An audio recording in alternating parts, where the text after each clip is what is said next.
Hola, buenas tardes a todas, a todos y a todes. Sean bienvenidos a nuestra segunda sesión del día de hoy en este seminario sobre discapacidades en la educación media superior. Y hoy tengo el gusto de presentarles, a la maestra Claudia Leticia Peña Testa, quien nos dará la conferencia Educación Inclusiva en el nivel medio superior.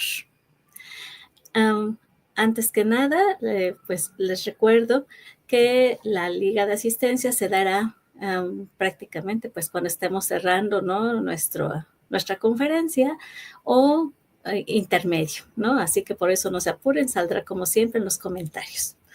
Y sin más preámbulo, voy a leer una breve semblanza, ¿no? De la maestra Claudia. Ella es titular de la Unidad de Atención para Personas con Discapacidad en la Universidad Nacional Autónoma de México. Es doctorante en el posgrado de Pedagogía en la UNAM con proyectos sobre la inclusión social de personas con discapacidad intelectual. Ha participado en el comité editorial de revistas nacionales e internacionales. Es fundadora de la Asociación Civil Centro de Apoyo Psicopedagógico Aragón. Es líder regional de Familias América Latina, ONG, en Special Olympics Latin America. Es coordinadora del Diplomado en la Inclusión Social, Educativa y Laboral de Personas con Discapacidad que imparte la Facultad de Estudios Superiores Aragón de la Universidad Nacional Autónoma de México. Conferencista, ponente y tallerista en eventos nacionales e internacionales sobre temas de discapacidad e inclusión. Participa como ponente en la especialización terapéutica en el autismo, en el módulo Inclusión Educativa del Niño con Autismo. Es docente por 32 años en diferentes niveles educativos. Maestra, un gusto tenerla con nosotros y damos pie a su conferencia. Muchas gracias.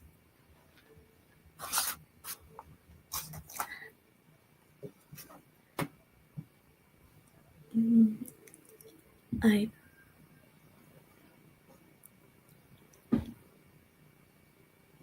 Perdón, maestra Claudia, no la estamos escuchando. Creo que ya. Muchas gracias. Perdónenme. Sí, como les decía, pues agradezco enormemente a la Escuela Nacional Preparatoria Plantel 5 por la invitación.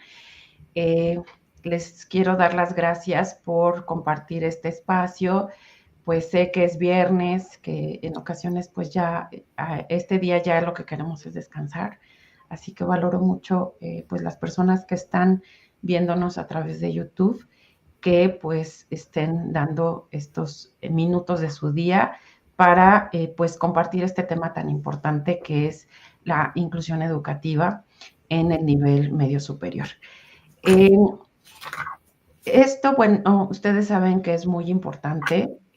Es un tema que se ha venido trabajando desde hace algunos años, pero en estos últimos, pues ya estamos teniendo diversos estudiantes con discapacidad en tanto bachillerato como en licenciatura y posgrado.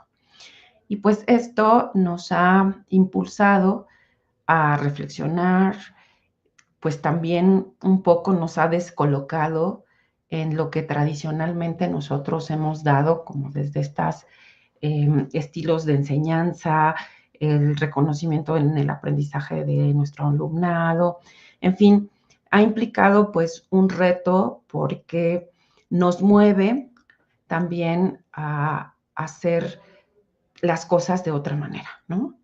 Y lo interesante de todo es que pues vamos a ver cómo la educación inclusiva pues también es una oportunidad justamente para mejorar las prácticas que se tienen, pero también para reconocer esta diversidad que existe pues en toda la comunidad, en la sociedad, en nuestra familia, etcétera.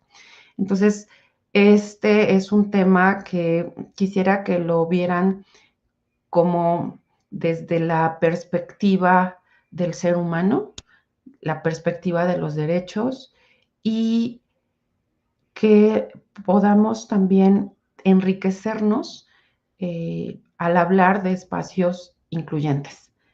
porque me parece que la experiencia que muchas veces podemos tener en la relación con estudiantado o con personas con discapacidad tiene que ver justo en cómo miramos a la otra persona, ¿no?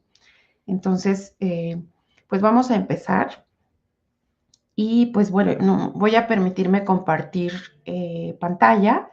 Ya me dirán ustedes si ven bien lo que es en la pantalla. Por ahí tendremos algunos audios. También me dirán si los ven de manera adecuada. Y pues también habrá algunas actividades donde yo les pida participar. Y en estas actividades, justamente sé que hay como un tiempecito de desfase en YouTube y en la transmisión que se está dando ahorita, pero la verdad es que no pasa nada. La idea es que podamos ir justamente platicando y pues yo tomaré los comentarios que ustedes hagan y pues daré respuesta en la medida de que la moderadora, la maestra Katy, vaya compartiendo las preguntas. De hecho, maestra Katy, si usted quiere en algún momento interrumpirme y hacer la pregunta, por favor, así evito también que sea tan cansado y que podamos pues ir respondiendo en el momento en que surge alguna inquietud. Claro que sí, maestra, muchas gracias. Gracias a usted. Bueno, entonces, es que justo quiero compartir, hace rato compartí, pero, a ver, lo voy a hacer nuevamente. Estoy más acostumbrada al Zoom, entonces de Sí, repente. así empezamos las dos, maestra, no se apure. En donde dice presentar, a lo mejor Sí, ya. es que ya le di presentar, le doy toda la pantalla y toda la pantalla, a ver ahí ya se ve, maestra Katy. No, seguimos nada más nosotros. Ya, creo que ya, ahí está. Ahora sí ponemos en pantalla completa, por favor. Muchas gracias. Muchas gracias a usted. Perfecto. Entonces, bueno, lo primero que vamos a hacer es, yo les pediría que en una hojita que tengan al lado, casi siempre pues tenemos ahí cuadernito, hoja y demás, ustedes puedan poner qué es lo que sé sobre el tema de educación inclusiva en educación media superior, qué quiero conocer y la última columna la dejen en blanco, por favor. Entonces, les voy a agradecer que además de su hojita, quien guste poner algo en los comentarios de qué es lo que sé respecto a educación inclusiva lo haga, igual que quiero conocer y qué aprendí. Eso lo vamos a dejar hasta el final. Esa columna se va a quedar en blanco. En qué es lo que sé, pongan por favor lo que les venga en mente que esté relacionado con el tema. Igual y si alguien dice, pues no sé absolutamente nada, así pónganlo. La idea precisamente es que veamos en dónde estamos parados. Y seguramente vamos a encontrar compañeros o compañeras que han tenido diversos cursos en el tema. Habrá personas que no, pero no pasa nada. La idea es que podamos identificar pues desde dónde partimos y ver si hay algún tema en el que yo necesite profundizar para que todos estemos teniendo pues una misma perspectiva del tema, ¿sí? Entonces, si hubiese algún comentario que quieran escribir en el YouTube, sí, claro, en el YouTube, entonces pónganlo y ya, pues la maestra me hará favor de leerlo, ¿no?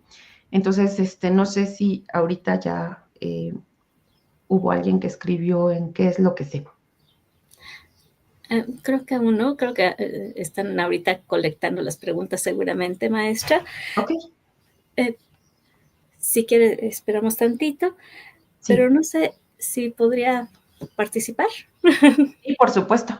Sí, y pues no sé si estaría en lo correcto diciendo que es pues como un enfoque para que en nuestra docencia, ¿no? Ya que yo también soy profesora, ¿no?, de la Nacional Preparatoria, sería un enfoque para que todos nuestros estudiantes, ¿no?, tengan la misma oportunidad de aprender, ¿no?, los conocimientos de mi asignatura, ¿no? No importando, ¿no? Pues, bueno, tal vez algunas cuestiones, ¿no?, que podrían ser desde físicas, intelectuales, ¿no? O, pues, no sé, de que tal vez algunas veces, ¿no?, no quieren o se les dificulta mi asignatura, yo doy química, ¿no? Ah, ok, ok. Entonces, la cuestión matemática a veces es diferente o les cuesta más trabajo unos que otros, ¿no? Esa tal vez sería una cuestión. Otra tal vez es que a lo mejor las cuestiones visuales, ¿no?, no nos ayudan mucho.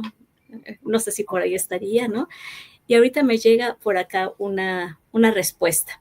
Sí. Dice la maestra Carla Ortiz, que tenemos habilidades limitadas para atender estudiantes con discapacidades. Ujú. Otro comentario de la maestra Laura Guadalupe García, ¿qué quiero conocer? ¿Qué ha hecho la ANP para tener una educación inclusiva con sus profesores, alumnos e infraestructura? Eso es lo que le gustaría conocer a la maestra Laura. Ok, muy bien. Ujú. Recuerden que en qué es lo que sé, pueden poner cualquier cosa que se les venga a la mente. En la Ujú. mente, sí. Yo de todas maneras voy a poner en qué quiero conocer algunas cosas para que en un momento de la presentación pueda yo abordar. Claro. ¿No? Que Ok. justamente esta pregunta tal vez es la que nos vería. Y otra es un comentario de Romero Olga, lo que sé, importante incluirlos. Ok. Sencillo y directo. Gracias. Ok, muchísimas gracias. Por supuesto que ustedes pueden ir haciendo este ejercicio ahí, no hace falta si no quieren escribir algo más en el YouTube. La idea es que esto sea también un ejercicio de identificación de necesidades y también que posiblemente, ¿no?, al final pueda ser como una sumatoria de qué es lo que pues yo rescato de este espacio que estamos compartiendo. Ujú. Entonces, pues si hubiese algo más, usted me Sí, interrumpe, maestra sí, se Katy. lo comento de una vez, maestra, si Ah, quiere, para que entonces ya le dé pie seguramente a lo que viene. La maestra Claudia Cecilia Gutiérrez, ¿qué es lo que sé? La pedagogía es una ciencia que estudia la educación. La maestra María Eugenia Bautista, que debemos tener empatía y paciencia con los estudiantes. Y la maestra Sara Xochitl Castellanos, Educación para Todos, donde la escuela se adapta a las necesidades del estudiantado. Y gracias. Carla Ortiz, quiero conocer qué herramientas puedo usar, me imagino que para esta parte de la inclusión. Ok, Listo. muchísimas gracias. Ujú. Gracias. Perfecto. Bueno, pues vamos un poco a ir hablando del tema. Y lo que quiero comentarles es que hablar de educación inclusiva tiene todo una historia que ha quedado plasmada en diversos instrumentos internacionales. Ya una de las maestras que participó hablaba de la educación para todos, así llamado en algún documento. Por ejemplo, en 1990 justo se hablaba sobre la Declaración Mundial sobre Educación para Todos y el marco de acción para satisfacer las necesidades básicas de aprendizaje. Pero como ese instrumento en la historia ha habido otros, en esta gráfica ustedes pueden ver, yo voy a destacar dos. Uno, que es la Convención sobre los Derechos de las Personas con Discapacidad, que México firma y ratifica en el 2008, y también los Objetivos de Desarrollo Sostenible, que hoy conocemos como estos objetivos Agenda 2030, que hablan también de una educación de calidad, una educación que también debe de ser para todas las personas.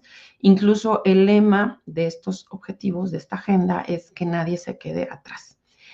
La diferencia de estos dos instrumentos es que la convención es vinculante, es decir, tiene el compromiso de los estados parte para homologar las normas y que sean alineadas a lo que dice la convención. Y hoy les voy a mostrar algunos artículos de la convención, pero los vamos a ejemplificar con acciones que podemos hacer en cualquier entorno educativo. Y los objetivos de desarrollo sostenible, pues es una agenda aspiracional a que pues nosotros cambiemos muchas prácticas, muchas formas en que se trabajan diversos temas y que nos dirijamos más hacia la sustentabilidad, hacia la sostenibilidad y que estas crucen diversas cuestiones como salud, educación, vivienda, etcétera, etcétera. Entonces, bueno, ¿qué hay en el aspecto nacional? También tenemos que ha habido diversos cambios, por ejemplo, en la Constitución, desde el artículo 3, donde pues se habla de esta educación obligatoria para todas las personas, que bueno, eso ya lo teníamos desde muchísimos años, hasta algunos cambios que se han dado en el 2011, 2018, 2019, que buscan fortalecer este tema, como por ejemplo planteando el tema de la discriminación, como por ejemplo desde el artículo 1 que se incorpora la palabra que no se debe discriminar por condición de discapacidad, por ejemplo, ¿no? Y así hemos encontrado que también se incorpora, por ejemplo, la Ley General de Educación Superior, donde se plantea pues esta obligatoriedad, pero además de generar las condiciones para que pues las personas, todas las personas accedan a la educación. Tenemos también la Ley General para la Inclusión de las Personas con Discapacidad, que se hace en el 2011 y que también tiene articulado que va hacia la educación y otros aspectos. Y bueno, vamos a ver cómo todo esto pues va a fortalecer acciones y políticas que se han hecho, aunque todavía pues tenemos varios retos por delante. Dentro de lo que observamos en estos instrumentos es el cambio que se da hacia la definición de la discapacidad. En la Convención sobre los Derechos de las Personas con Discapacidad, que por cierto el día martes 3 de diciembre justo conmemoramos el Día Internacional de las Personas con Discapacidad, es importante comentar que la definición de discapacidad que hoy tenemos desde la Convención habla de el resultado entre la interacción de las limitaciones físicas, cognitivas, sensoriales y las barreras actitudinales, que pueden ser físicas, estructurales, legales, que se encuentran en el contexto e impiden el desarrollo pleno y en igualdad de condiciones que las demás personas. ¿A qué nos lleva esta definición? Una, a reconocer que la persona tiene limitaciones. Y estas limitaciones pueden ser físicas, sensoriales, cognitivas. Pero que estas limitaciones, al tener una interacción con las barreras, lo que va a generar es este resultado en visibilizar una discapacidad que en muchos casos vamos a verla acentuada, ¿no? Y lo entrecomillo esto de acentuada. ¿A qué se refiere? Por ejemplo, si en un espacio, vamos a pensar en un baño, una persona con discapacidad, usuaria de silla de ruedas, no puede ingresar, pues es lo que ahí estamos es visibilizando justamente la condición de la persona y no se están generando las condiciones para que esa persona participe en igualdad de condiciones. Y entonces, eso genera una barrera. Cuando hablamos nosotros de la educación, podemos identificar barreras, por ejemplo, el hecho de que no existan recursos educativos accesibles, que puedan ser leídos por personas con discapacidad. Entonces, eso genera también una barrera, que lo que va a traer esa barrera es que la persona enfrente brechas de desigualdad. ¿Por qué? Porque no tiene las condiciones que tienen otras personas que no tienen discapacidad, ¿no? Entonces, aquí va a haber un juego donde está, por un lado, el entorno donde vive la persona, donde estudia, donde hace su vida de manera cotidiana y una condición de la persona.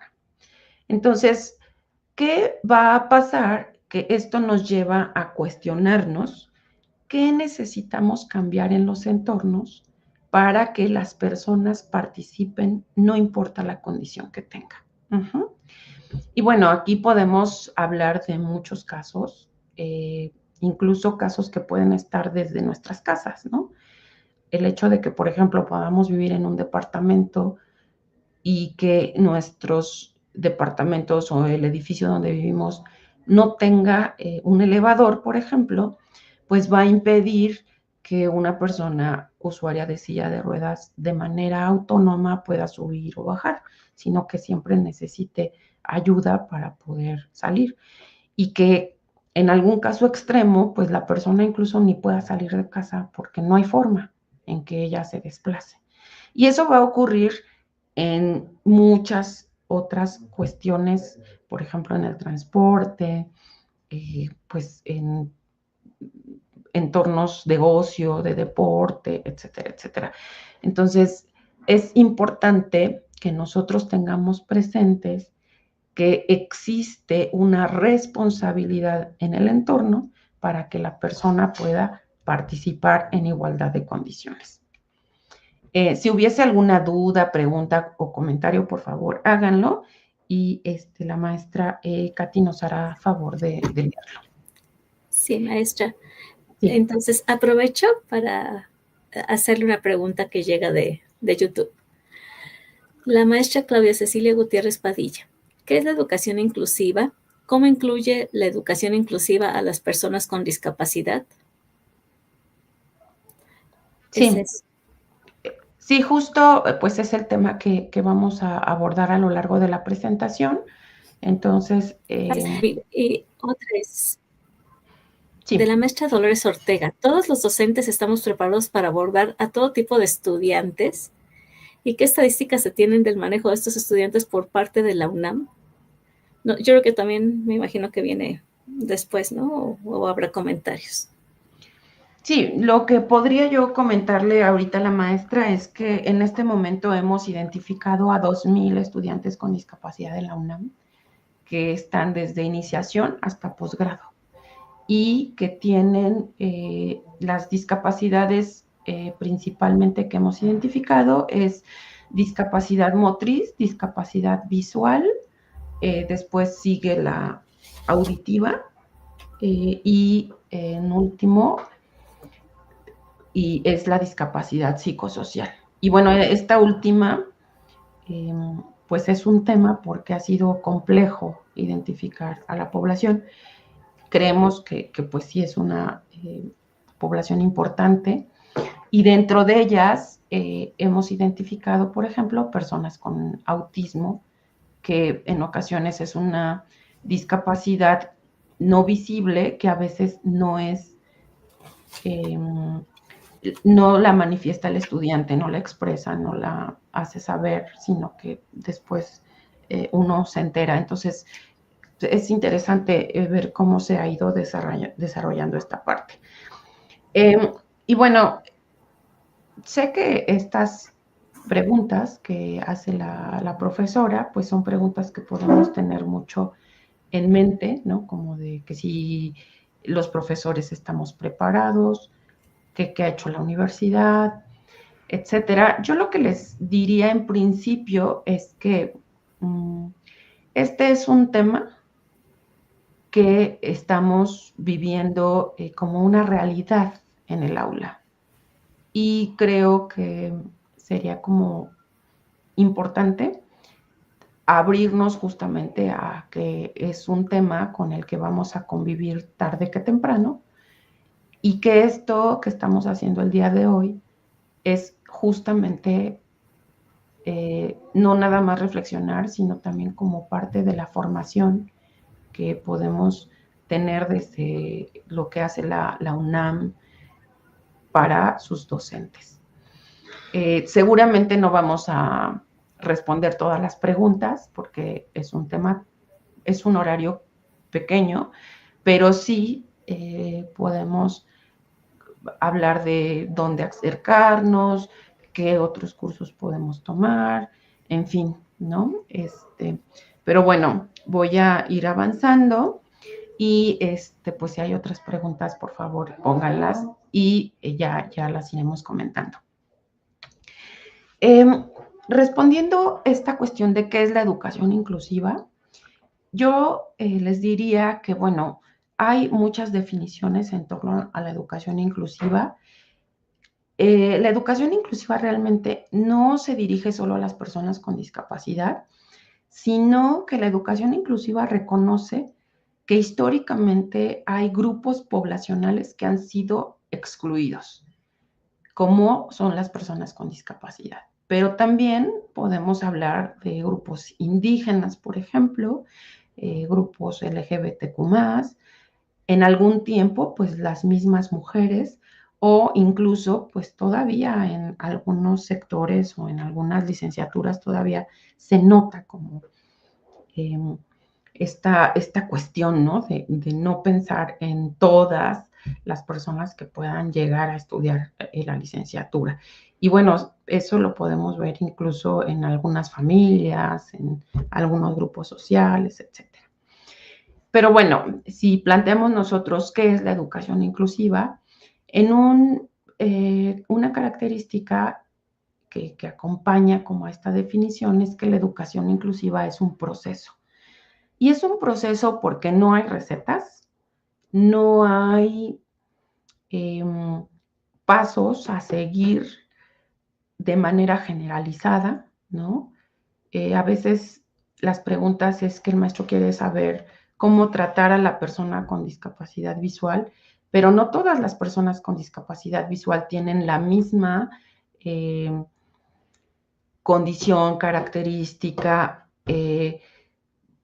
o sea, hay cuestiones que rodean a la persona que implican conocer a la persona, por ejemplo, ¿no? Entonces, hablar de educación inclusiva implica hablar de un proceso en el que en ocasiones pues también hay un ensayo-error, en el que ese proceso lleva a una autoevaluación o a una autorreflexión en torno a la propia enseñanza, como nosotros lo hacemos, metodología, estilo de enseñanza, incluso la propia percepción que tenemos de la enseñanza o del aprendizaje. También hablar de educación inclusiva es hablar de un derecho. Y en este sentido, vamos a ver que no es un favor el abrir la puerta para que las personas con discapacidad se inscriban, sino es un derecho a la educación y que estamos obligados como institución a que ese derecho suceda, se garantice, ocurra, ¿no? Porque además ese derecho, que es un derecho llave, permitirá a la persona tener una condición de vida diferente que cuando no tiene este ejercicio a este derecho, ¿no? Entonces, es importante que pensemos que el rol del docente tiene que ver con cómo hacemos cumplir ese derecho. Y por supuesto que esto también tiene que ver e involucra a la institución donde nosotros estamos. No es algo que va a ocurrir de manera solitaria, sino que es algo que tendrá que ocurrir con todas las partes involucradas. Y bueno, la educación inclusiva también es un medio. Es un medio por el que la persona se desarrolla, aspira también a tener otros derechos, como el derecho laboral, pues, que también puede ir ligado a otros derechos como el derecho a la vivienda, a la salud. Es decir, este es un engranaje que va a posibilitar que la persona también pueda ir disminuyendo las brechas a las que se enfrenta por ser una persona con discapacidad. Y en esto yo les diría que necesariamente tenemos que romper con que la discapacidad es un destino, o sea, marca el destino de la persona. Y como lo planteo desde que históricamente se pensaba que por haber nacido con discapacidad o por haber adquirido una discapacidad, ya esa persona no tenía una vida, ¿no? Al contrario, la persona merece desarrollarse en igualdad de oportunidades que las demás. Y la educación inclusiva también es un principio, y es un principio que orienta. Es esta cuestión como de ruta que va dirigiendo las acciones que se van desarrollando. Por ejemplo, en la UNAM lo que nosotros tenemos son los lineamientos para fomentar la inclusión de personas con discapacidad en la comunidad. Estos lineamientos surgen en agosto del 2022 y nos dicen, entre otras cosas, que se debe de promover la accesibilidad en los diferentes espacios de nuestra universidad.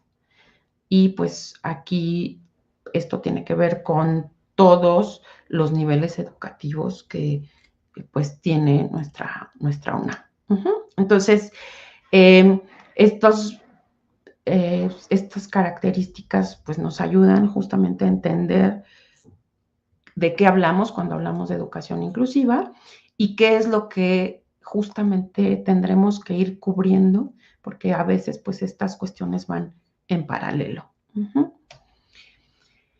Y bueno, ya desde hace algún tiempo se habla de las barreras que existen para que la persona pueda acceder a la educación, y estas barreras, incluso conocidas como las BAP, barreras al aprendizaje y a la participación, que tenemos que identificarlas, analizarlas desde este derecho a la educación. Es decir, ¿por qué la persona no accede a la educación? ¿No? ¿Por qué la persona con discapacidad no llega a un nivel superior? ¿No? Y justo las respuestas a esas preguntas tienen que ver con lo que falta en el contexto, ¿no? O sea, no es el problema de la persona, sino es el problema de lo que no hay en el contexto. De las estadísticas que se tienen, porque realmente no hay muchos datos, de las últimas estadísticas, por ejemplo, se plantea que de 100 personas con discapacidad, solamente 5 llegan a educación superior. Y no es que las personas no quieran estudiar, sino qué pasa en el camino, que las personas se van quedando y desertan, ¿no? Entonces, es ahí donde están estas preguntas y cómo nosotros las podemos analizar. Por ejemplo, ¿cuáles son los factores de exclusión que pueden vivir las personas con discapacidad?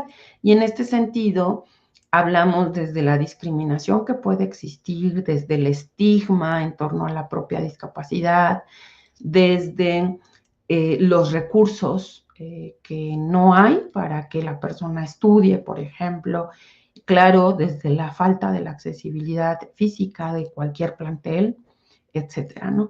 Y que esto va a denotar pues un fracaso escolar. La persona deserta, la persona no concluye, la persona reprueba. Entonces, justo estas preguntas es, ¿por qué eso ocurre? ¿Por qué hay exclusión? ¿Por qué hay fracaso escolar? ¿Por qué no hay un ejercicio hacia este derecho a la educación? ¿No? Y aquí, pues lo que podemos ver es que la persona tiene un contexto donde hay una cultura, donde ese contexto puede tener pobreza, y que esto va a incidir también en barreras que enfrente la persona. por ejemplo, si hay pobreza, pues va a haber mayores dificultades para que la persona se desplace. Si es una persona, por ejemplo, ciega, si es una persona usuaria de silla de ruedas que no cuenta con un transporte, pues bueno, pensemos en cuántas estaciones del metro tienen elevador, por ejemplo, o elevador que sirva o que esté abierto para las personas con discapacidad, que no dependa del policía de la entrada a la llave, porque si él no está, pues no hay forma de que la persona pueda usarlo, ¿no?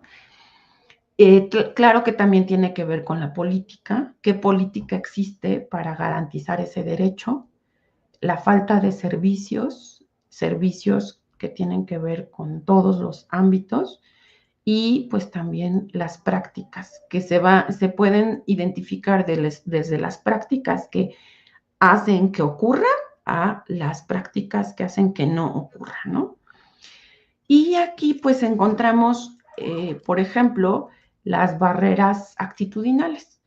Estas barreras actitudinales que tienen que ver con los comportamientos adversos, es decir, yo no quiero a ese alumno, para mí es una carga, pues yo no soy especialista y entonces yo no puedo atender.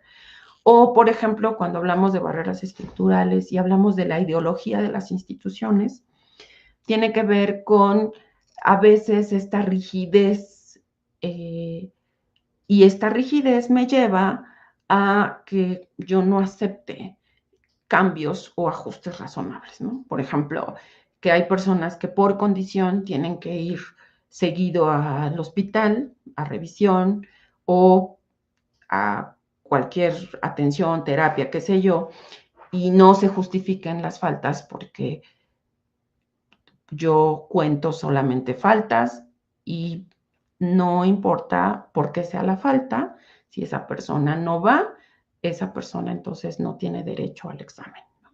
O sea, esto habla cómo a veces estas ideologías están en las instituciones y no son flexibles ante las necesidades que tiene el alumnado para que pueda garantizarse su permanencia, ¿sí?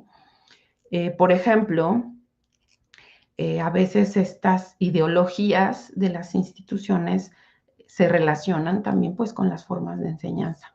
Por ejemplo, la enseñanza tradicional.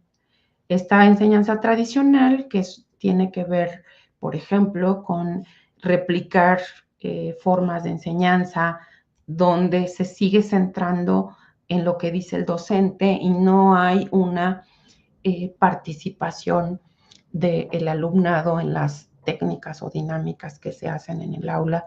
Todo es solo sobre lo que dice el docente. Cuando se habla, por ejemplo, de una educación más dirigida hacia la diversidad, donde todas las personas en el aula participan. El acomodo de las sillas, o sea, hay muchas cosas que tienen que ver con la ideología de las instituciones y que esas también pueden generar una barrera a que existan entornos más incluyentes.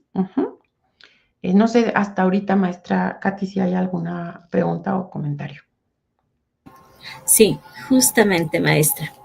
De la maestra Alma Teresa Telles. ¿Existe algún protocolo que permita dar un seguimiento a los avances de educación inclusiva en las aulas en el bachillerato?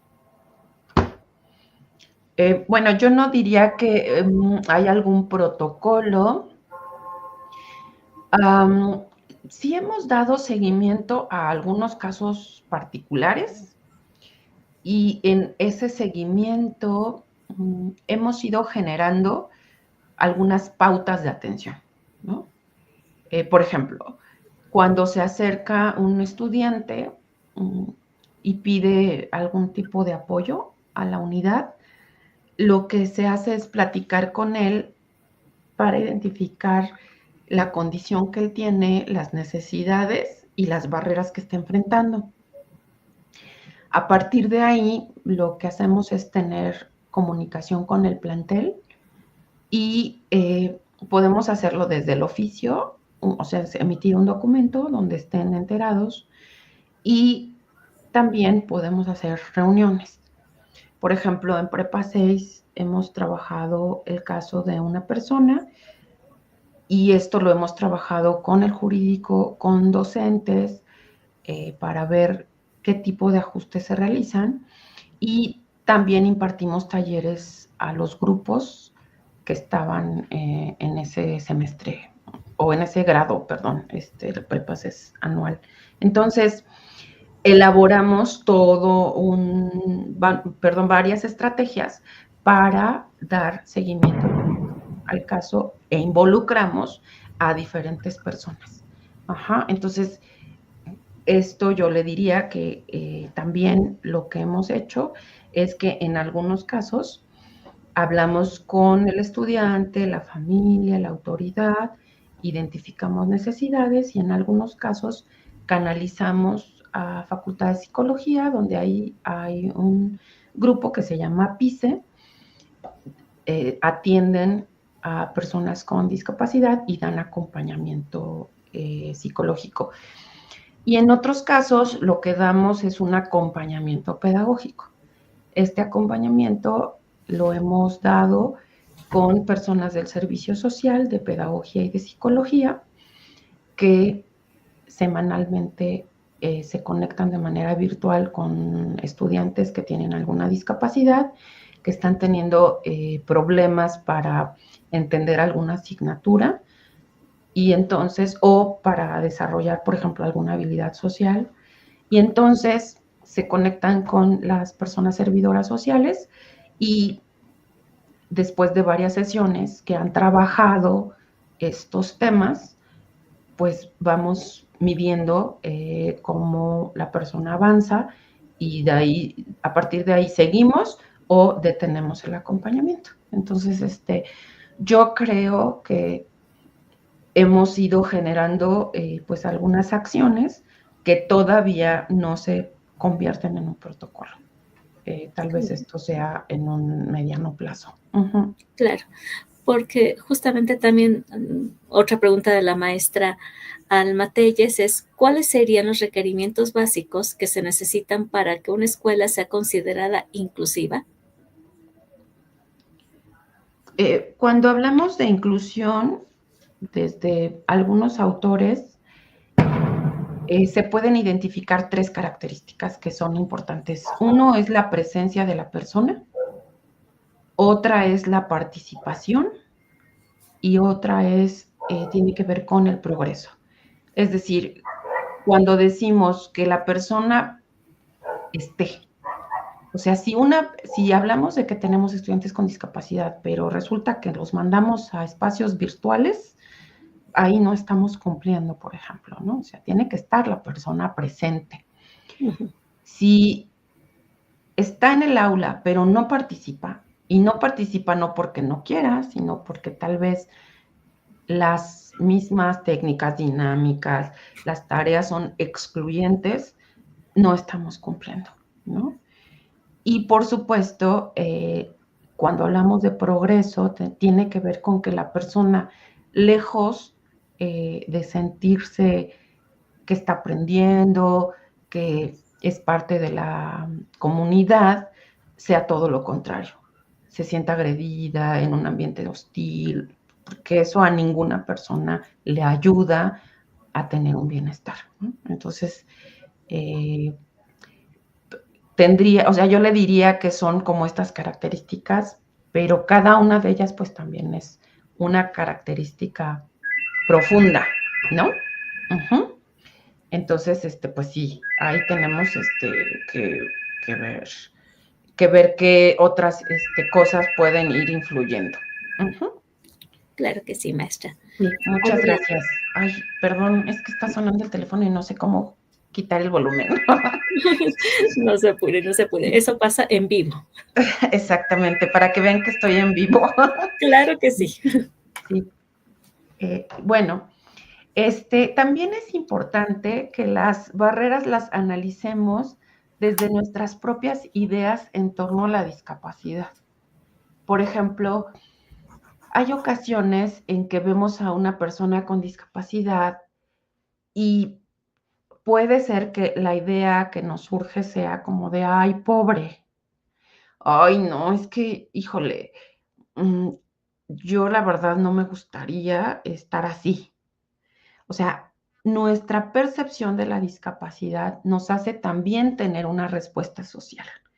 Y esta respuesta social tiene que ver con cómo percibo este concepto, esta condición de vida, etcétera, ¿no?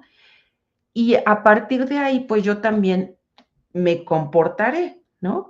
Por ejemplo, si yo digo, ay, pobre, entonces mi respuesta hacia la persona puede ser justo como lastimosa, como de, ay, sí diga como, hasta infantilizarlo, o sea, o por ejemplo, no mirarlo, porque, ay, es que si lo veo siento feo.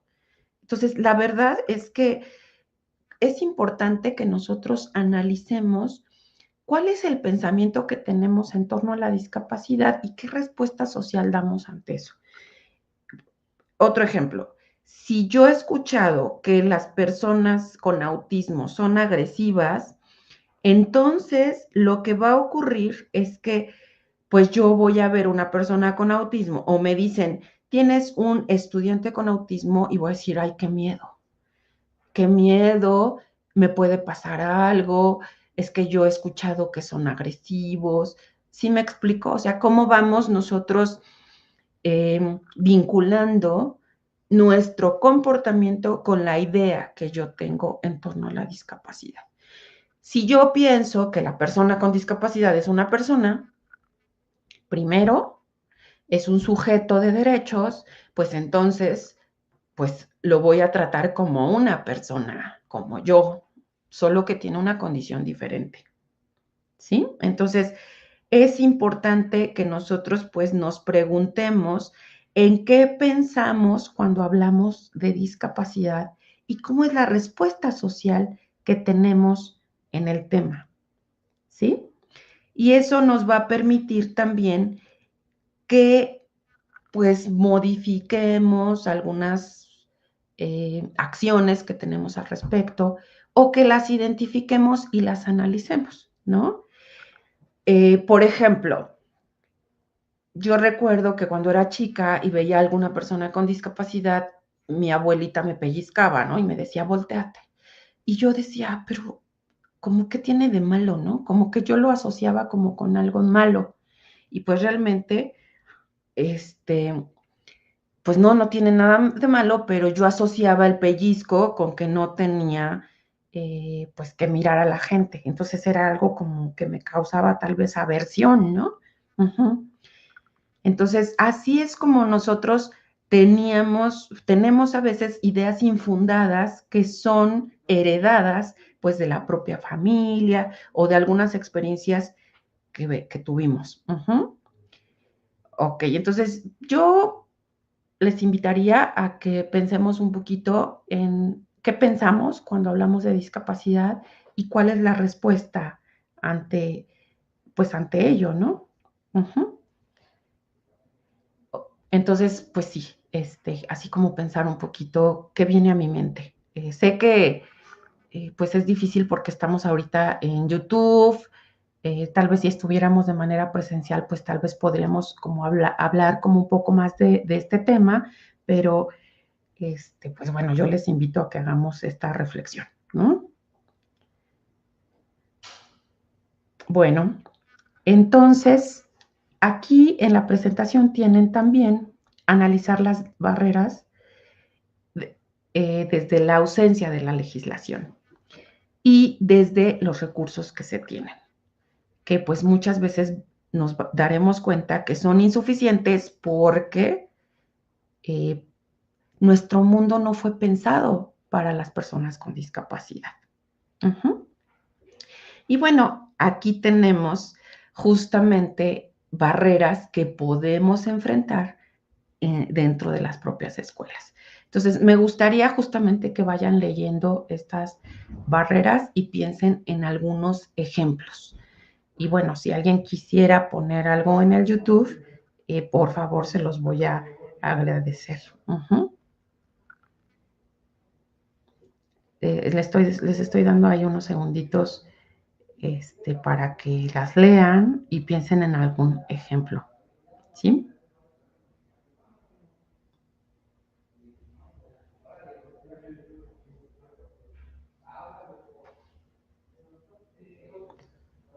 Ok, vamos con la primera. Hablamos de pedagogía y planes de estudio. Y en este caso es como, a ver, ¿cómo se ha pensado la educación? ¿Cómo? Pues sí, sabemos que la pedagogía es cómo enseñamos. Y aquí algo que es importante es que la educación anteriormente estaba pensada como la educación normal, entre comillas, y la educación especial. Entonces, hay ocasiones en que ves a una persona con discapacidad y dices, ¿pero qué hace aquí? Debería irse a la educación especial, por ejemplo. Uh-huh. Entonces, eso ocurre y también genera una resistencia en el docente que pues ha tenido esta formación, porque pues hay personas que dicen es que pues yo no sé nada del tema porque yo no estudié para atender a estudiantes con discapacidad. La educación inclusiva lo que hace es justamente poner en este planteamiento de la educación debe de ser una y debe de ser para todas las personas. ¿Qué pasa? Que nuestro sistema educativo se va a comprometer con la educación inclusiva, pero hagan de cuenta que si lo imaginamos mi base es el sistema educativo como yo lo conozco y encima llega la educación inclusiva.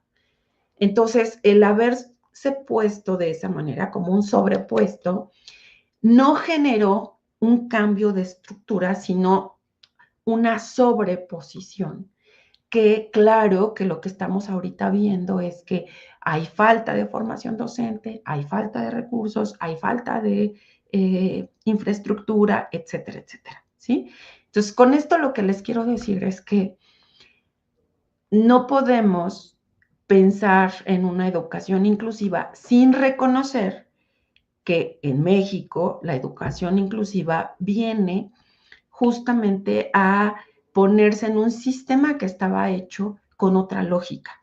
Por eso es que nos representa también tantos retos, ¿sí? Por ejemplo, si yo hablo de estrategias de evaluación descontextualizadas, imagínense, yo digo, existen los exámenes departamentales son escritos y ya, de ahí no me voy a mover. Pero resulta que llega a mi aula una persona que no tiene brazos. Y entonces yo digo, híjole, ¿y ahora cómo le voy a hacer el examen? Entonces, ¿qué ocurre? Que la evaluación también tiene que modificarse, donde pueda hacer una evaluación oral, donde pueda hacer una evaluación continua, que no solamente sea un examen, que pueda hacer una evaluación donde yo dé más tiempo a que la persona conteste, etcétera. Entonces, es ahí donde justamente hablar de educación inclusiva nos empuja a que existan situaciones que deben de modificarse y que nuestra lógica debe de ir cambiando respecto a qué es la educación, cómo es la educación, qué condiciones tiene la educación, ¿sí? Y claro, también, por ejemplo, esta cuestión de propia competencia, ¿no? La competencia hablada desde esta cuestión de el más rápido, el que participa más veces, el que pues hace más cosas, qué sé yo, o sea, ¿por qué lo hablo de esa forma? Porque venimos también y vivimos en una lógica de el que más produce, por ejemplo, ¿no? ¿Qué ocurre? Que evidentemente una persona, por ejemplo, que tiene cuestiones que pueden ser sensoriales, que pueden ser cuestiones, por ejemplo, de escribir pues tal vez con 2 dedos, que no tiene esta fortaleza o este tono muscular que otra persona, o que incluso no puede tomar un lápiz, va a tener otro ritmo, entonces no podemos exigirle que sea igual de rápido que alguien que todo el tiempo ya hablamos y él ya hizo la actividad. Porque ahí lo que estamos viendo pues es esta diversidad en el alumnado y que no necesariamente estamos hablando de una persona con discapacidad, o sea, hay personas que pueden ser muy lentas en sus procesos, en el entendimiento, que requieran 5 explicaciones al tema que yo estoy dando, que no quede a la primera. Entonces, hay cuestiones que evidentemente van a provocar cambios en las formas en que se está realizando en el aula pues esta dinámica. Y por supuesto, esta estigma que claro que se vive en la discapacidad, en otras condiciones, y que este estigma está rodeado a veces pues, por estos actos de violencia y de discriminación. Y que pues son las personas con discapacidad a veces blanco de ellas, ¿no? Desde el que se comporta raro, lo entrecomillo, el que habla raro, también lo entrecomillo, o sea, cómo van surgiendo estas cuestiones donde la diferencia se vive con rechazo dentro de las aulas, ¿no? Que no nada más queda en la posición del docente, sino del propio alumnado y cómo en ocasiones pues también hay un rechazo hacia esa diversidad. Entonces, pues bueno, es así como de manera muy general. No sé si alguien escribió algo en el chat. Sí, maestra. Justamente la maestra Ana Gabriela Cruz mencionó lo de los exámenes extraordinarios en papel y no en diversos medios, haciendo referencia un poco a lo que usted explicaba sobre los departamentales, ¿no? También, Exacto. el maestro Alan Hernández, no hay elevadores o forma de subir a compañeros a los salones de manera física o enseñar de formas diversas, jamás se ha hecho, ¿no? En las aulas, ¿no? Hace referencia a esto. Y aquí la maestra Dolores hace un comentario sobre, habría que cambiar las representaciones, entre paréntesis, modelos mentales, ¿no? Imagino que haciendo referencia a lo primero que explicaba, ¿no? Sobre estas cuestiones de cómo lo vemos, ¿no? Claro. O cómo consideramos esta parte de la discapacidad y qué hacemos con esto que tenemos nosotros mismos y lo damos, ¿no? A los demás mediante ciertas acciones. Y aquí la maestra Leticia Cinta Madrid nos hace, le hace una pregunta. ¿Considera que es necesario que toda población docente debería conocer las situaciones de discapacidad de estudiantes de primer ingreso para poder prepararnos para que la clase sea inclusiva? Yo creo que es importante que cualquier docente sepa si hay estudiantes con discapacidad en el aula, pero aquí hay varias situaciones. Una es que tenemos que tener cuidado con el manejo de datos del alumnado. ¿Por qué?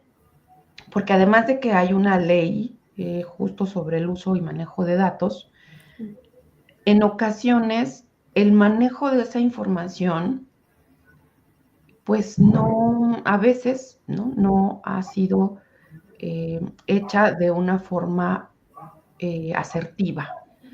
Entonces, ¿qué ocurre? Que pues a veces sí hay experiencias donde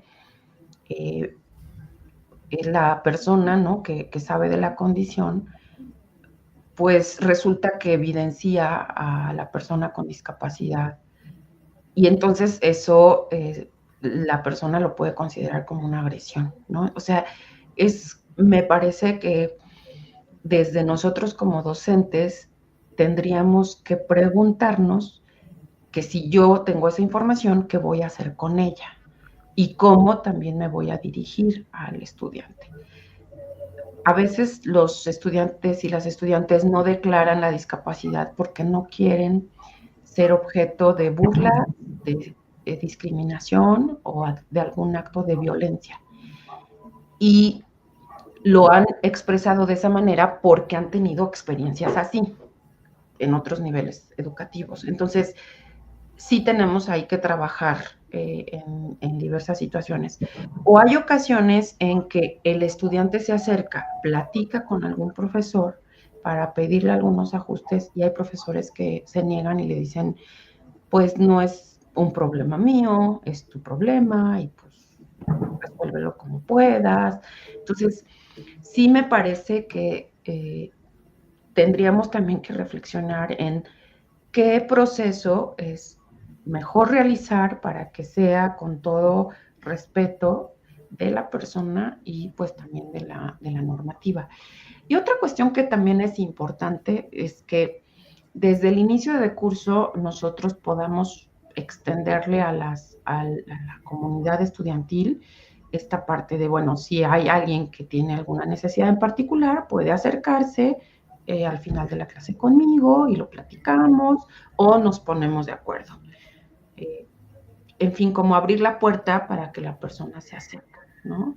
Eh, creo que a veces entre estas prisas que muchas veces uno tiene, entre el número del alumnado, los grupos, los horarios, los trabajos, etcétera. A veces uno vive también como tan deprisa que no nos damos o no tenemos el tiempo, pues también de observar, de mirar y hacer estos acercamientos. Entonces, tal vez dirigirlo de una manera abierta, pues sea una forma, ¿no? Para, como les digo, pues abrir la puerta. Uh-huh. Y claro, sí es importante también acercarse a servicios a la comunidad para saber si tienen ellos alguna información, porque en ocasiones las familias son las que van y dejan pues constancias o se acercan. Entonces, creo que ahí también hay un área de oportunidad donde la comunicación se debe de mejorar para que podamos tener información con prontitud y no esperemos hasta que las cosas salgan de control, ¿no? Uh-huh. Claro que sí, maestra. Sí. Bueno, un último comentario Sí, de la claro. maestra Dolores Ortega. Contar con material didáctico en diferentes presentaciones. En otras palabras, aprovechar la tecnología. Sí, muchas gracias, maestra. Uh-huh. Bueno, un artículo que es muy interesante que está en la convención es este artículo que habla de la accesibilidad. Y bueno, justo esta imagen, que es una silla de ruedas abordando un autobús, se ve como este autobús pues tiene una rampa. Entonces sabemos que en nuestro país pues estos autobuses pues no son visibles de manera común. Lo más que hemos encontrado, por ejemplo, es en el Metrobús, algunas son rampas, pero bueno, sabemos que de repente también hay algunas cuestiones que impiden la accesibilidad, ¿no? Pero la accesibilidad no solamente se encuentra en estos entornos eh, de transporte, sino que tiene que ver con la información también y la comunicación, ¿no? Por ejemplo, si nosotros observamos esta imagen donde vemos a un chico que va en un scooter, una mujer ciega que va a cruzar, pues aquí podemos identificar cómo hay un pedacito de la calle que está amarillo, que es como un camino podotáctil, que pues le está indicando ahí a la persona con discapacidad visual eh, ahora sí que pues la ruta, ¿no? Que tiene que seguir estas rayas que le llamamos cebras, donde va una persona usuaria de silla de ruedas, que la van conduciendo. Entonces, pues vemos este entorno. Pero la accesibilidad no solamente queda en esto, en una ruta, sino también tiene que ver con los servicios de información, comunicación, como servicios electrónicos y de emergencia como lo que acaba de decir la maestra, o sea, cómo la accesibilidad la podemos explotar, desarrollar a partir de la tecnología que nosotros tenemos. Por ejemplo, cómo desde el plantel donde yo me encuentre, damos comunicados, los hacemos solo en vía de, textual o los hacemos también en audios, en grupos WhatsApp, en un Facebook. ¿Qué formatos utilizamos para comunicarnos con la población? Y esa población está dándose cuenta de lo que está pasando. Es, por ejemplo, como un botón de emergencia o la alarma sísmica. Si tengo una persona sorda en el aula y suena la alarma, pues no va a saber, sino que va a ver que todo el mundo sale. Entonces, ¿cómo, por ejemplo, una alarma pues tendría que estar en otros formatos para que las personas sepan que hay una emergencia, por ejemplo, ¿no? Y así como esa, pues la comunicación que dirigimos a la población. Porque, por ejemplo, identificamos jóvenes que no son sordos, tienen hipoacusia, que quiere decir baja audición, y a veces la tienen en un oído, a veces en los dos, a veces usan aparatos, o hay personas que no usan aparatos auditivos porque no tienen la capacidad económica para comprarlos. Un aparato auditivo ronda de los 60,000 a los 120,000 pesos. Entonces, ustedes podrán imaginar que hay población que no tiene ese recurso y pues es una población que pues ahí se la va llevando sin este acceso. Y por supuesto que esta condición y esta falta de recurso hace que la persona viva de una manera pues muy excluida, ¿no? Cuando hablamos de accesibilidad, hablamos pues también del braille, la lectura fácil. La lectura fácil tiene diversas características que permiten a personas con discapacidad intelectual, a personas que no dominan el idioma, o por ejemplo, personas migrantes, ¿no? También personas mayores, de adultos mayores, tal vez personas que pues están perdiendo algunas de sus facultades, que cursan con limitaciones cognitivas. O sea, la lectura fácil está hecha para que varias poblaciones que no tienen todas estas características de un dominio de la lectura puedan acceder, ¿no? Y bueno, en México todavía no tenemos tan instaurada la lectura fácil. Esta sí está en algunos países europeos pues ya bastante avanzada, ¿no? Incluso si ustedes buscan, por ejemplo, cuentos en lectura fácil o la Convención de Derechos de Personas con Discapacidad en lectura fácil, ustedes se van a dar cuenta cómo está hecha y cómo verdaderamente es muy accesible. Aquí en México, hace no mucho, hubo una sentencia que se hizo en lectura fácil y la jueza hizo la sentencia porque esta sentencia estaba dirigida a un niño, no recuerdo si era niño o niña, pero que tuvo un abuso sexual. Y entonces la sentencia la hicieron en lectura fácil para explicarle al niño qué iba a pasar con su agresor.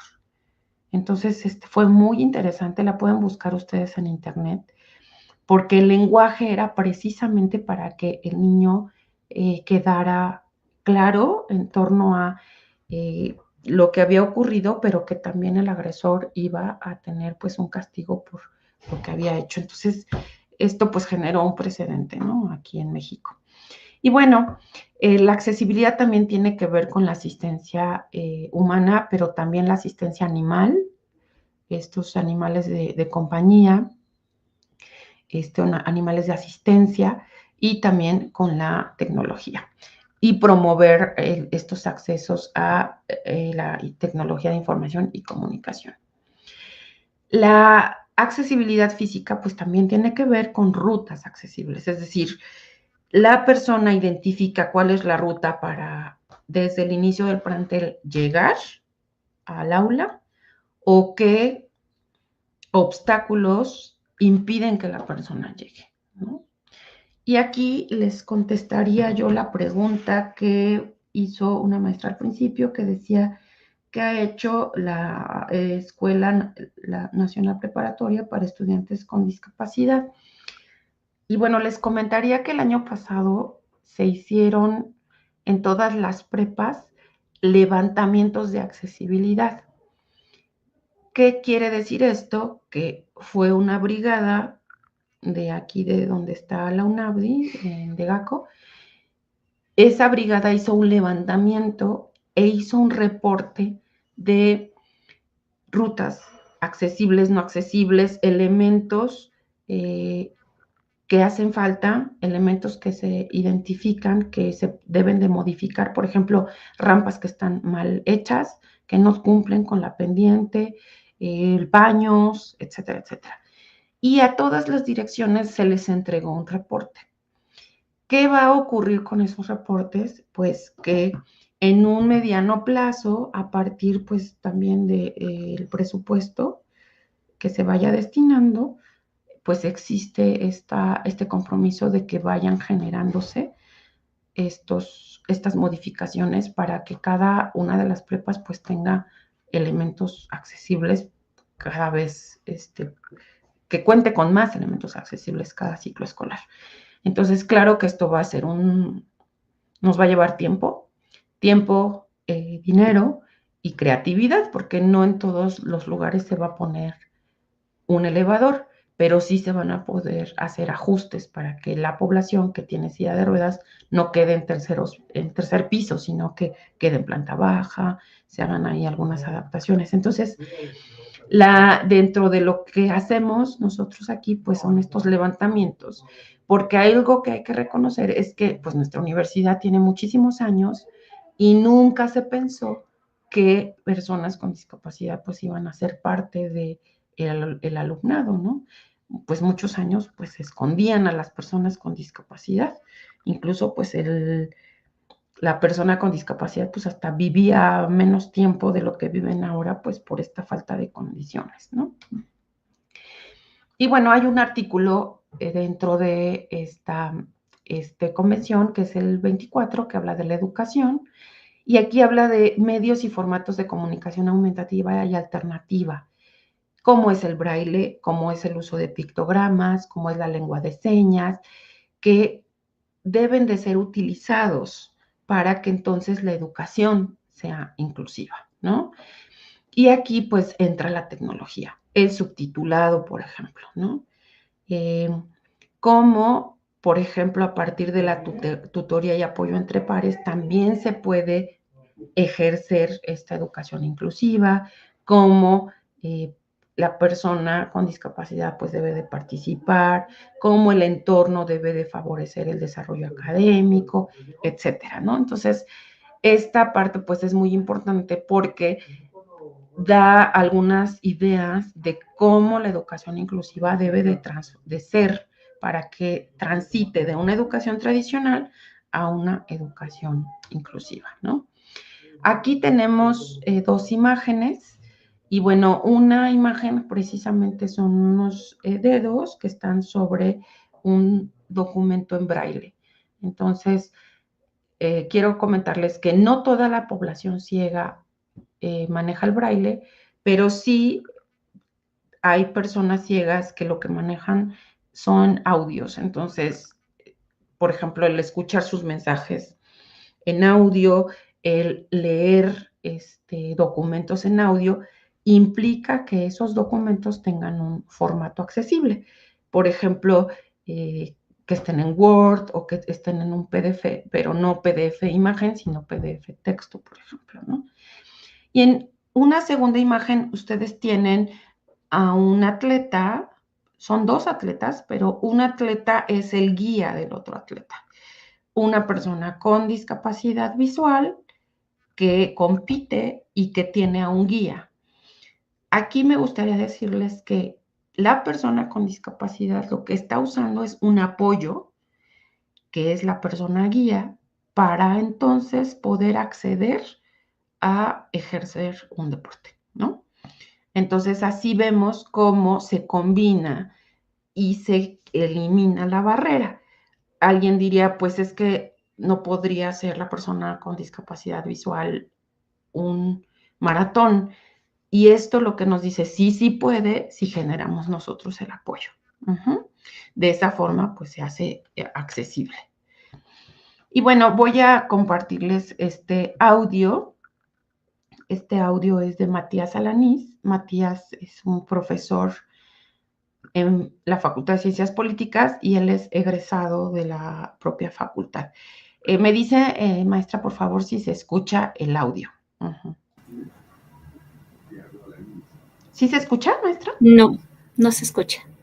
Uh-huh. Ay, a ver, otra vez, maestra, por favor. Creo que ahí ya se escucha. Soy politólogo egresado de la UNAM.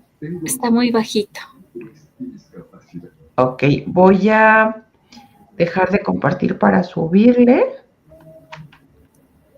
Y ahorita, y se oiga mejor. Y bueno, ya me dirán ustedes si sí se escucha mejor. Ahí me regreso para compartir. Presentar, compartir pantalla. Toda la pantalla. A ver. Aquí está. ¿Ahí la ve, maestra? ¿La pantalla? No, todavía no se ve. Ahorita ya se va a empezar a ver, yo creo. Ahí está ya la pantalla. Perfecto. A ver, ahora voy a compartir. Me llamo Matías Santiago Alanís. Sí. llamo Matías Santiago. Se escucha, pero muy bajo el volumen. No sé si nos pudieran decir en YouTube cómo lo sienten, por favor. Al menos desde donde yo lo percibo es muy bajo el volumen.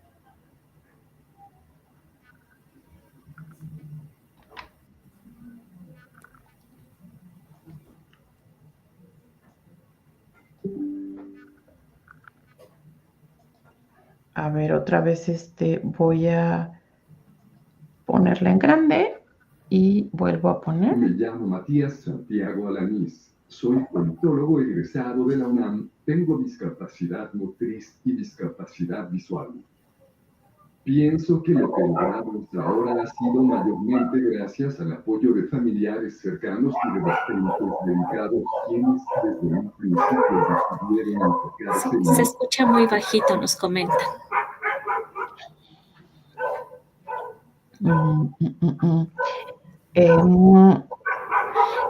A ver.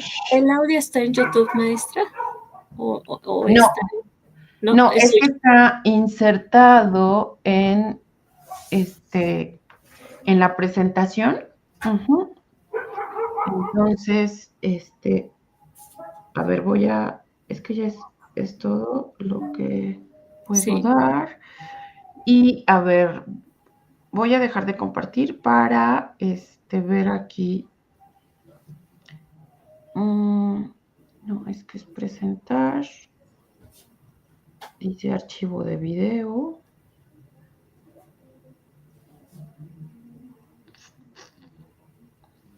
Es que como lo tengo inserto en la presentación. Ajá. A ver, voy a ver audio, cancelación. Ajustar automáticamente. Pues no sé, bueno, voy a hacer un último intento, ya le subí más. Y yo les pediría que si pueden subirle a sus compus, a ver si se puede escuchar mejor. Uh-huh. Así lo haremos, maestra.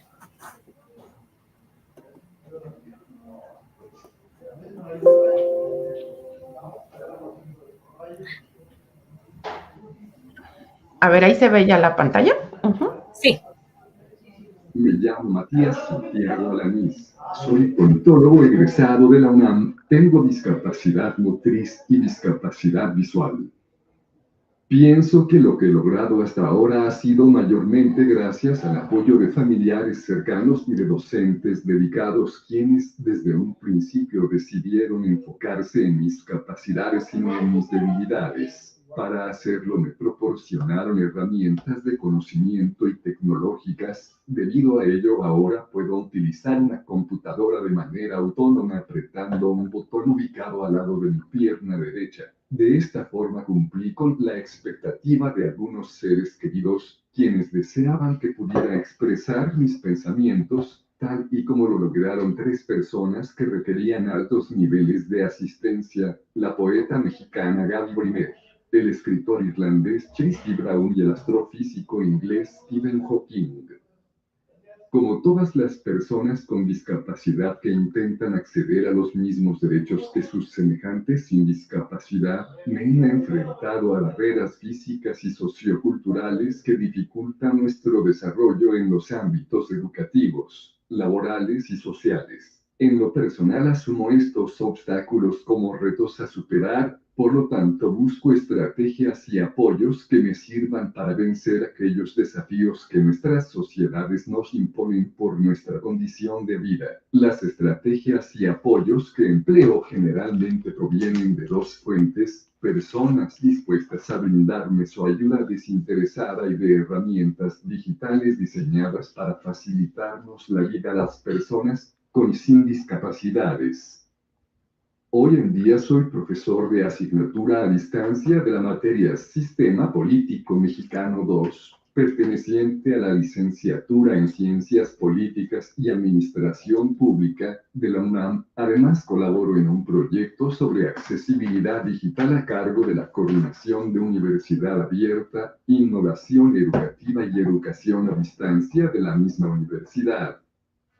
Para construir ambientes inclusivos sugiero lo siguiente: que las personas con y sin discapacidades podamos convivir en los mismos entornos, en donde se promueva un verdadero respeto a nuestras diferencias. Para ello es necesario difundir una sana cultura hacia la discapacidad, libre de ideas equivocadas. Con ello se lograría que la discapacidad se vea y trate como lo que es: una expresión más de la diversidad humana. Si logramos lo anterior, seguramente viviremos en sociedades más igualitarias, donde la discapacidad deje de ser una desventaja y se convierta en una característica que nos distingue a algunas personas.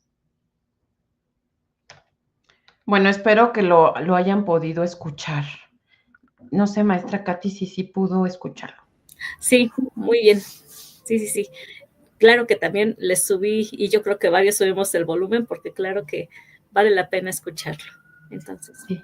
Continuamos. Bueno, pues, justo Matías es un ejemplo de esta combinación de el apoyo, la accesibilidad y cómo entonces él egresa, no solamente egresa, sino que también tiene un trabajo que le permite, pues, tener una vida independiente con asistencia. Fíjense qué interesante, porque él necesita asistencia en cuestiones de cuidado personal, de alimentación, etcétera, pero es independiente porque él toma decisiones.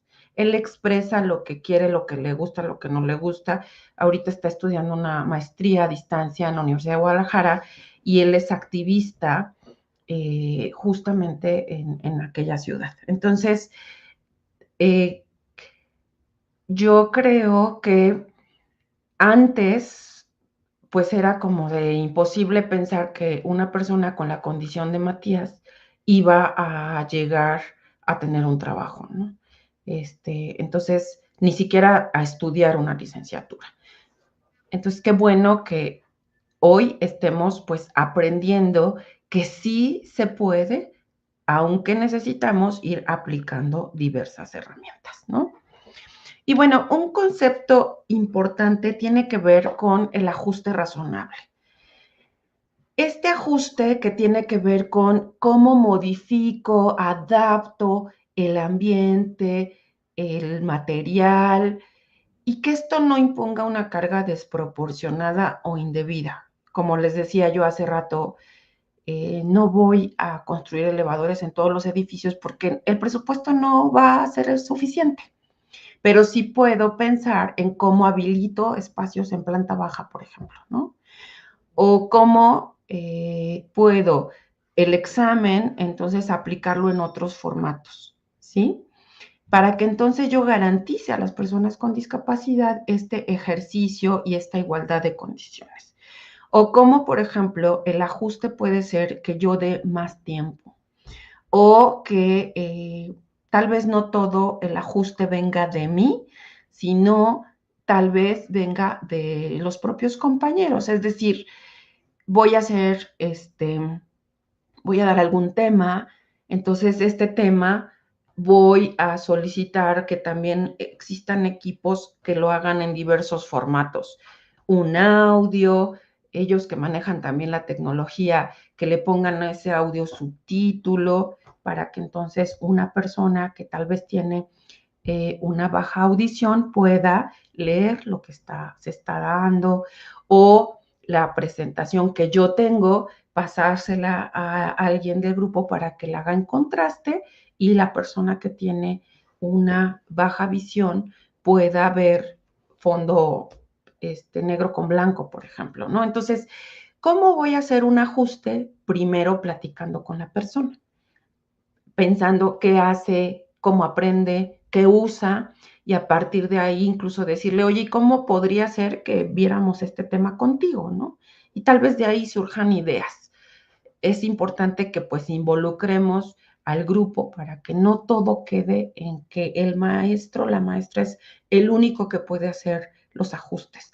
Hay ajustes que se pueden hacer del material, de las exposiciones, echando mano de nuestros estudiantes, y también ellos aprenderán a utilizar otro tipo de recursos, ¿no?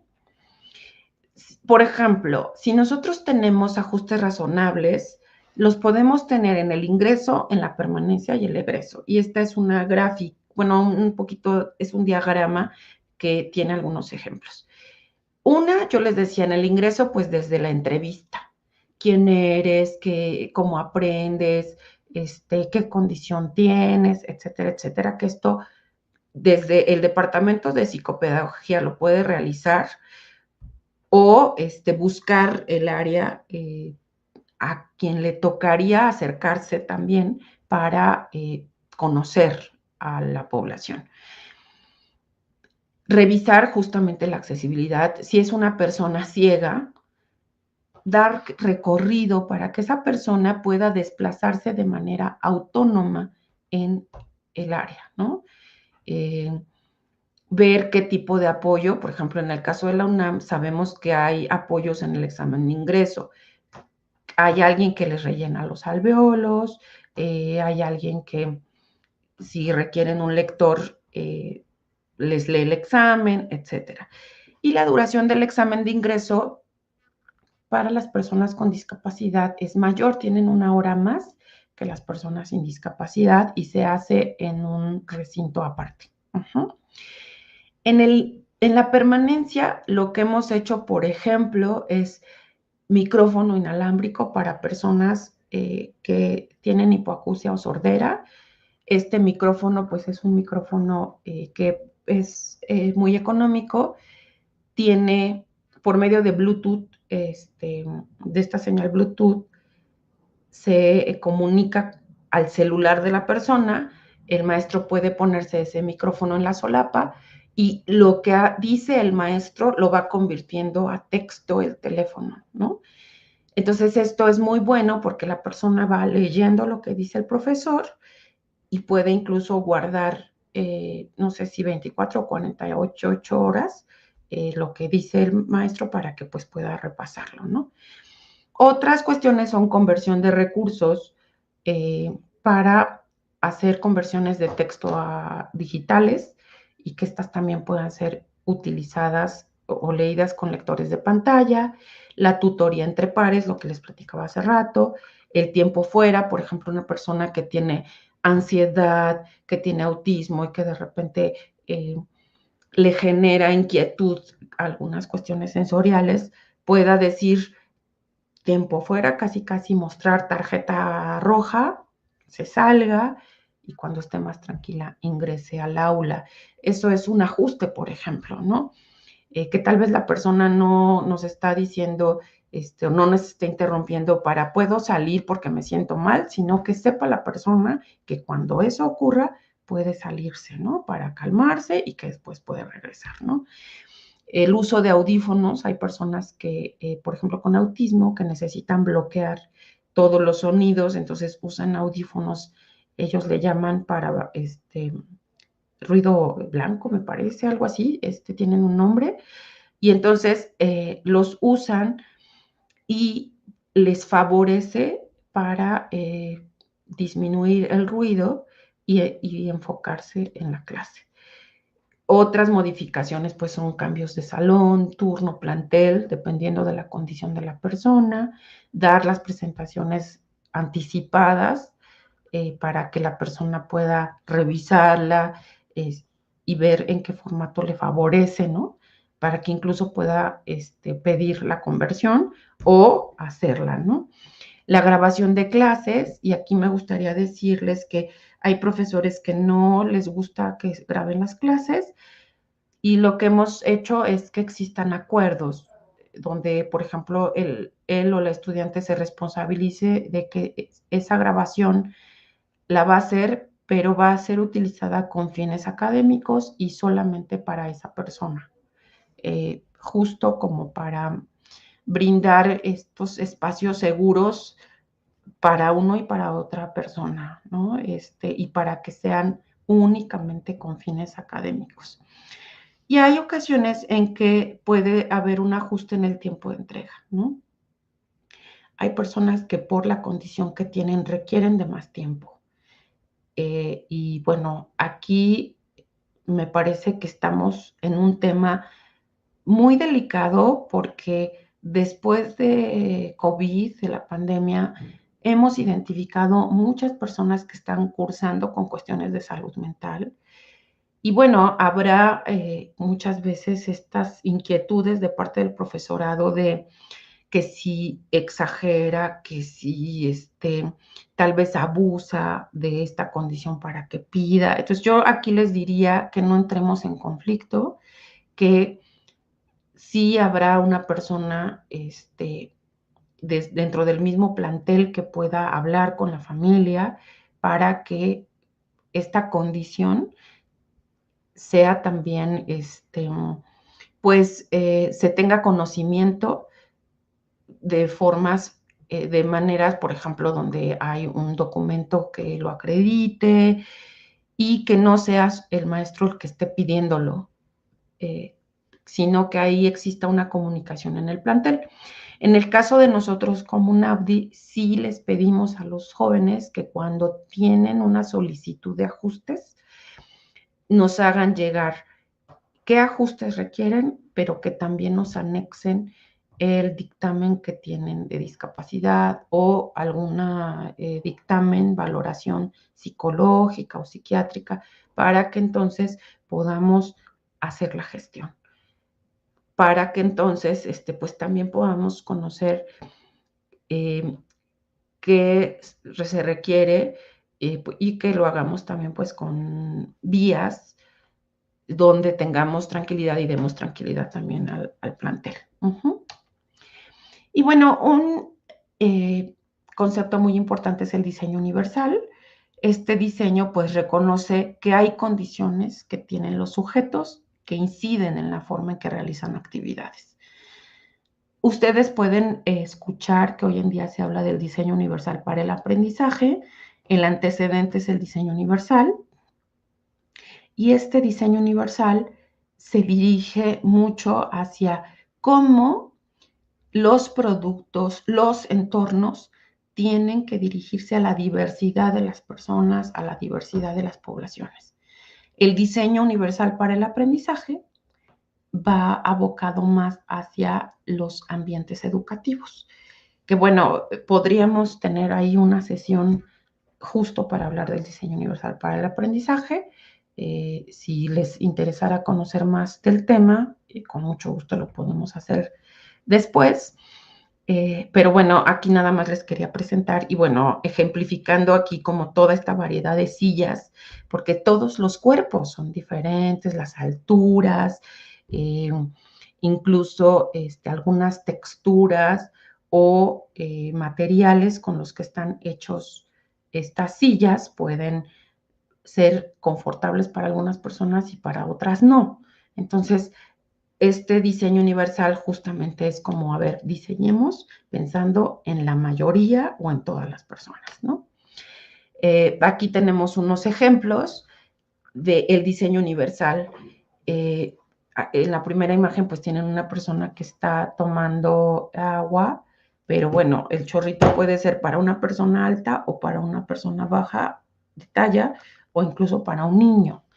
Aquí tienen después una placa de un baño, donde ese baño tiene el uso para diversas poblaciones, o sea, desde la familia, persona usuaria de silla de ruedas, la mamá que pues está dando leche materna al niño, el cambiador, etcétera, ¿sí? Tienen en una tercera imagen una mujer que tiene una lámpara con la que está leyendo. Vean cómo pues esta lámpara pues la podría usar cualquier persona con cualquier condición justamente para tener luz. Y bueno, aquí abajo pues también tienen esta presentación de dos productos con diseño universal, ¿no? La niña que puede servirse el agua y que lo mismo podrá hacer un adulto. Y el audiolibro, algunos audios como el Spotify, que no nada más te da el audio, sino que también te da el subtitulado, ¿no? Uh-huh. Estos son como ejemplos del diseño universal. Justo aquí voy a presentarles un video del diseño universal. Y para ello, dejo de compartir para poner el video. A ver qué les parece. La verdad es que este video lo saca Apple. Y... Oye, es que no... Perdón. Otra vez voy a presentar, compartir pantalla. A ver si me deja... ya. Aquí está la ventana.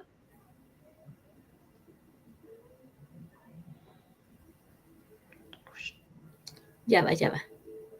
Sí, es que justo estoy viendo que no me...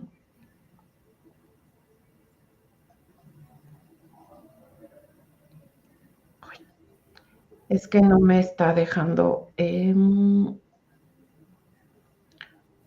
denme un segundito para ponerlo. Mientras, si claro hay sí, una pregunta, pues ustedes me dicen.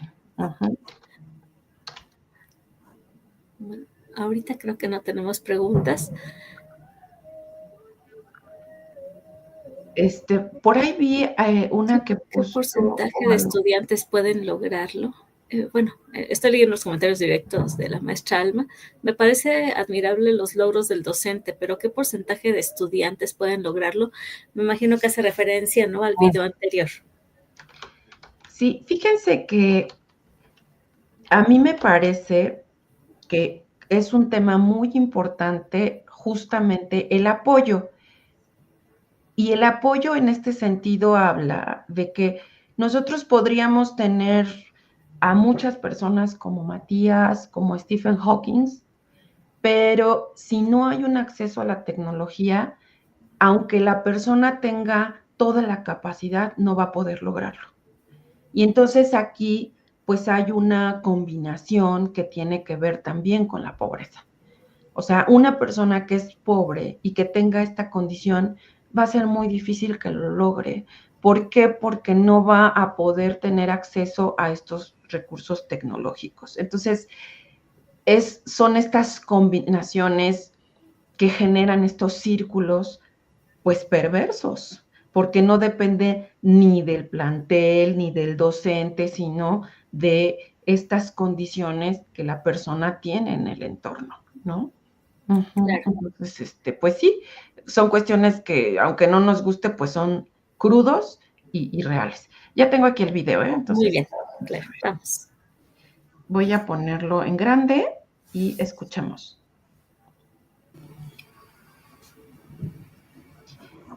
Y bueno, este video, a mí algo que me gusta es que si bien hay funciones de nuestros celulares que podemos explorar, tal vez nosotros pues no las conocemos porque pues no tenemos alguna condición, pero por ejemplo quienes tenemos iPhone, resulta que esta cápsula la hace el Apple para mostrar qué funciones accesibles tiene el iPhone.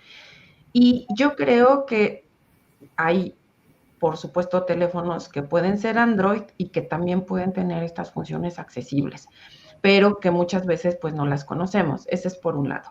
Y por otra, el poder tener espacios inclusivos con nuestro alumnado o mostrar cápsulas como esta o la forma en que los estudiantes pueden acceder, nos ayudaría a que también ellos piensen en esta población, ¿no? Tengo una sobrina que acaba de entrar a diseño industrial en FES Aragón y está pues en primer semestre y hubo un maestro que, bueno, me imagino que este maestro pues se ha formado ya o ha tenido esta experiencia y él lo que les dijo fue, a ver, quiero que piensen en lo que vamos a diseñar, pero para personas con discapacidad. Y entonces lo que les dijo fue, a ver, imagínense que todos traen una silla de ruedas y salgan, recorran el plantel, recorran el camino que ustedes toman todos los días. ¿Y qué creen? ¿Que podría llegar la persona con discapacidad al aula? Y ahí empezaron, sí, no, ay, pues nunca había pensado en esto. Entonces, ¿cómo a partir de la reflexión, pues también las personas, los y las estudiantes se empezaron a involucrar y así como que ella me comentó, dice, ay, nunca había pensado en este tema. Y pues el maestro lo que nos dice es que pensemos en todo lo que vamos a diseñar, cómo lo podría utilizar una persona con discapacidad, ¿no? Entonces, a mí me parece que es importante que transmitamos estas ideas, ¿no? Y bueno, tenemos pocos minutos. Sí, justo eso lo iba a comentar, maestra. No sé si quieres cerrar un poco y tenemos una pregunta más. Sí. Pero como usted desee. Sí, si quiere, dígame la pregunta. Sí, dice de la maestra Sofía Ortiz. ¿Y cómo pueden los docentes adaptar sus prácticas para abordar estas diferencias en una sociedad en constante cambio? Sí, aquí les voy a presentar justamente esta diapositiva. Y en esta diapositiva se plantea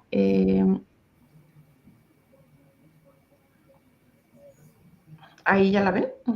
No, todavía no está. Ahí va. Por ejemplo, la accesibilidad, cómo cruza a la información, a la comunicación, al recurso educativo, a la web. Y esta información, cómo puede ser desde formatos, manuales, material de divulgación, las instrucciones, la PPT.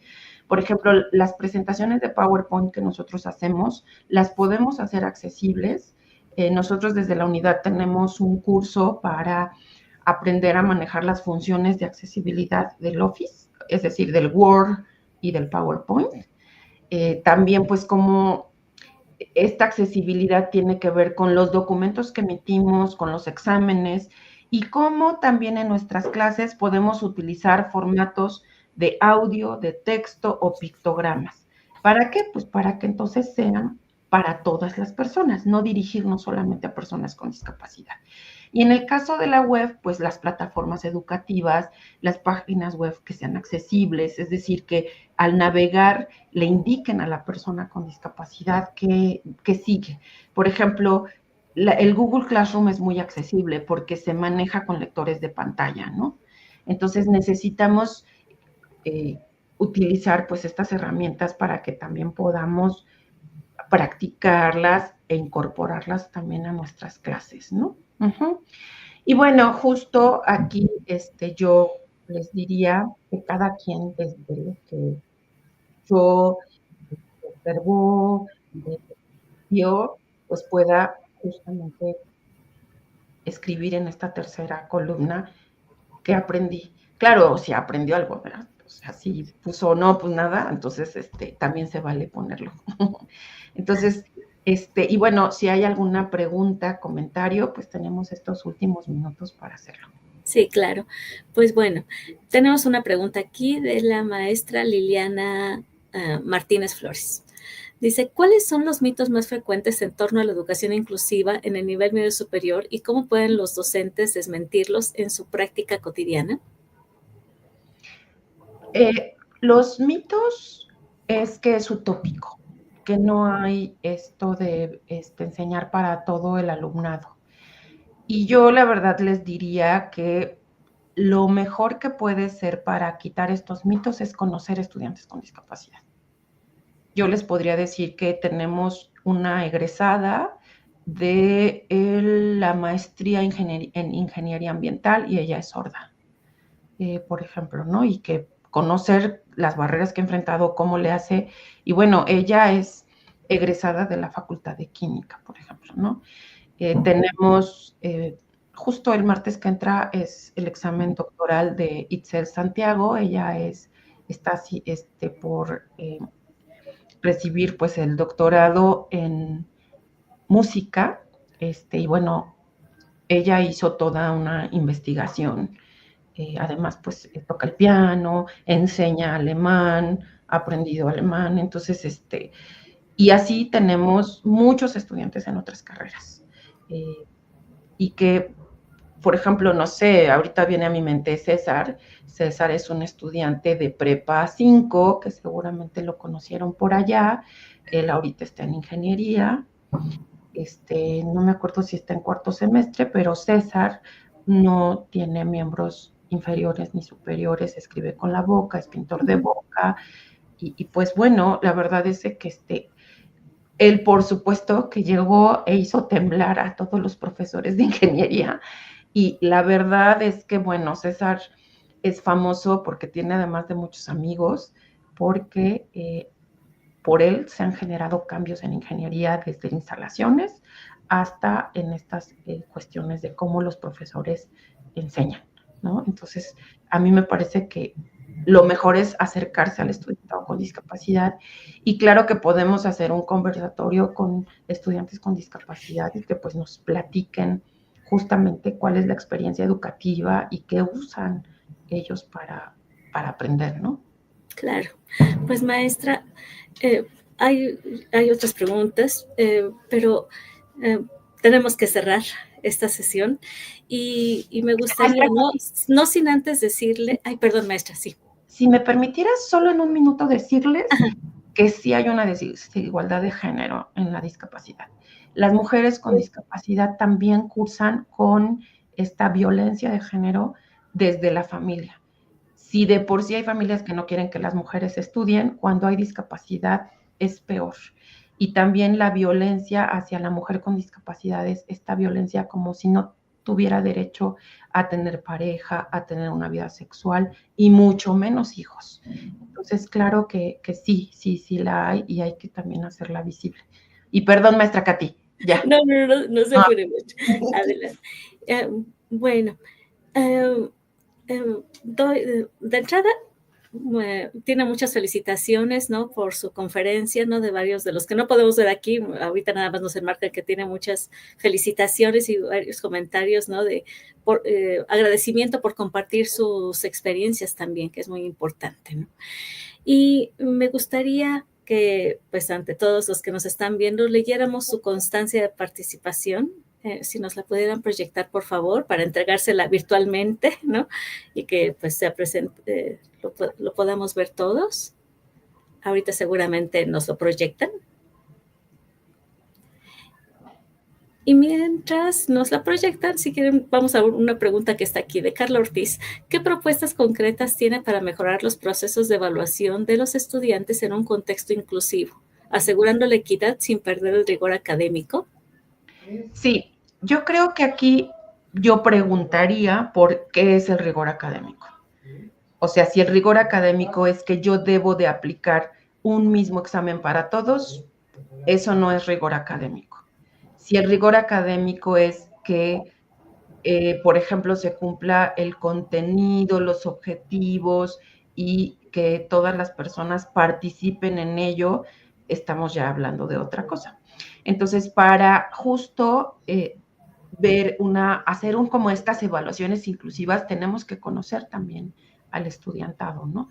Y por ejemplo, yo les decía, rigor académico no pierde si doy más tiempo a quien requiere más tiempo y que yo observo, por ejemplo, a la hora que trabajan, que tal vez requiere más tiempo para terminar, o por ejemplo, si yo evalúo solo con exposiciones y tengo personas con autismo que no les gusta, tal vez hablar porque de veras les genera muchísima ansiedad hablar en público, entonces ahí puedo acceder a otro tipo de evaluación que no sea la exposición.